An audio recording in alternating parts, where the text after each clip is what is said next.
When the weather is beautiful and warm, few things go wrong. Yeah. But when winter hits, so does Murphy's Law. And things can get really uncomfortable really fast.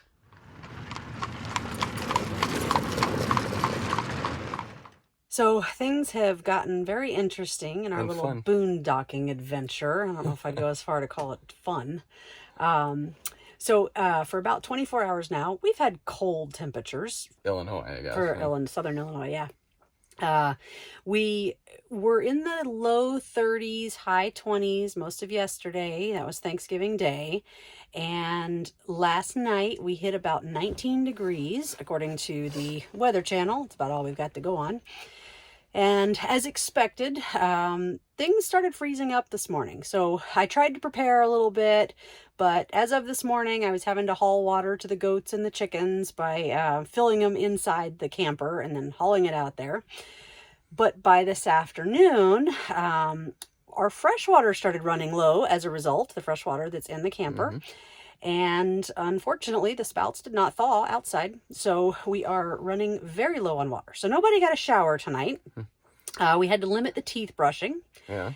And then the black water tank froze up, so we got that going for us. And the problem is it filled up. It's been so cold, everybody started using inside. So we were going to have to do the whole manual trick where we mix it with the sawdust and whatnot. Well, it doesn't work when it's frozen. We can't even open the spout. It's all frozen up. So we got to figure that out tomorrow. But we thought, we'll just go in, we'll have a good night's sleep, everything will be fine. Nobody's allowed to use the bathroom, but hey. And then I said, why is it so cold in here? Well, it turns out the heater broke.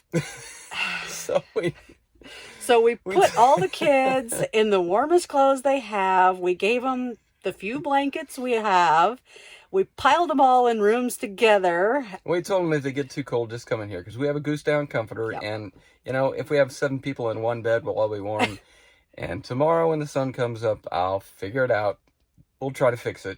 And if we can't, we'll come up with another option. So the good news is, actually, it's not supposed to get below freezing tonight. It's only supposed to be about 32. So the temperature's going up. Yeah. You're getting comfortable. I am. He's just cold, but won't admit it. I'm comfortable. I have nothing to worry about. So we'll see how this goes. Add that one to the list of memories made here. We'll look back on this and laugh. Yeah, one day. Good night. Good night. Well, we all survived our cold night in the camper. And interestingly enough, everybody stayed in their own beds. Even Kyla here. She stayed with Michaela in her bed. And we all stayed warm enough as long as we were under our blankets. And as you can see, I even wore my coat because I'm always even colder than everybody else. But at one point, someone got up and noticed the thermostat said 39. So it definitely dropped. We're not sure how low the actual camper got, but it did drop. And I don't know if you can see it on camera, but it's cold enough in here that we can see our breath. So definitely a night we probably won't forget anytime soon. So hopefully Sean can get that heater fixed today and get us back on track. But turns out I did some research on YouTube and I got the manual out, and this may be a sail switch problem in my RV heater. The problem is there's no outside access panel to this particular furnace. And so I had to actually remove the furnace, pull it out, and the wire run is very short. So I can't pull the furnace out and work on it out here. I have to, stick my head in there and work on it. Note to self, if you ever put one of these RV furnaces in, make sure you have a long enough wire run that you can pull the furnace out and actually work on it. Otherwise, I may have to get to a point where I disconnect every single wire and then reconnect every wire so I can get this furnace out and up. But we'll see what we can do. See if it's actually the sail switch and get some heat going tonight. Well, I'm back again, and I tried working on that with that short wire run, and it just didn't work. 2 of the wires came disconnected in the back, and I just realized after I pulled the whole thing, I disconnected the whole thing, pulled it out. The wiring wasn't actually done per the manual. This is a Suburban RV heater, and this is a Forest River camper, and I don't know if this was done at the factory or maybe somebody put an aftermarket in there or what, but there's no outside access panel for this. The wire run was too short. I'm thinking that If anything, they probably installed this before they installed the refrigerator, and that way they didn't need to get it all the way out. But in any event, it's not done properly. It's not done per the manual. It requires 12 gauge wire, and I found some 14 gauge in there. So I am going to rewire it. I'm going to make longer wires so that you can pull the entire heater unit out.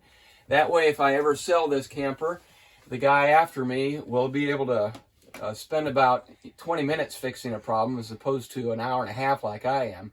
But the extra time now is going to save a lot of time in the future, and it's going to be wired properly because you don't want to damage the equipment. You don't want to cause a fire. You want things to be safe. And one of the things I'm doing is I'm labeling each wire with the color that corresponds to this based on the manual. So I should be able to get this done in another 20 minutes or so, and hopefully we'll have our heater.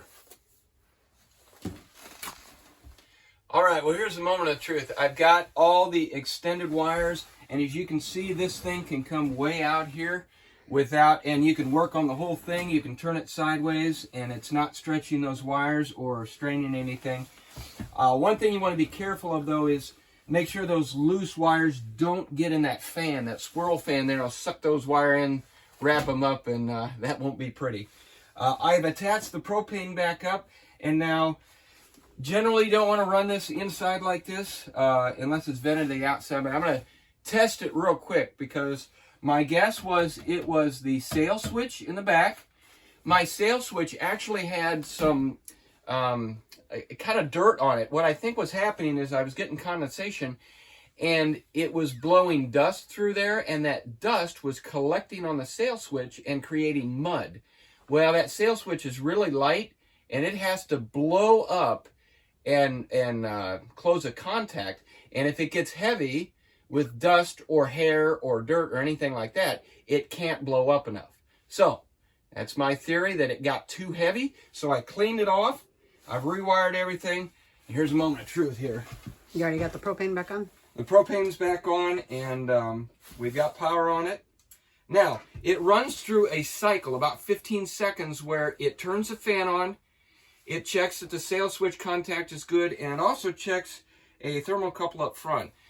These are all self-protection measures to make sure that you don't burn your camper down. So, heat's on.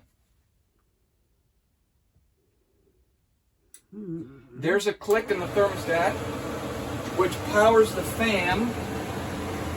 And after about 15 seconds, it should light the burner, in theory. I hear the igniter. I hear the gas, and that is getting hot quick. And you didn't blow us up. Praise the Lord, we have a heater. So I'm going to switch that off. I'm going to get all this back in there. And all the other cleanup begins from last night's clothes disaster. All the disaster we have here, we got to clean up. But, praise the Lord for the little things in life. Don't have to go to a hotel tonight. Well, this little adventure has really lit a fire under our tails, so to speak. And we are trying to hustle to get the barn done because we are actually going to pull the RV into the barn, into a nice sheltered area to protect us from the elements. But thanks for watching again this week. If you've already subscribed, we appreciate your support. If not, be sure to do so because our actual house will soon be in the making. We hope. So big things still happening. You want to stay tuned. Feel free to leave a comment. We read them all, and we'll see you next time.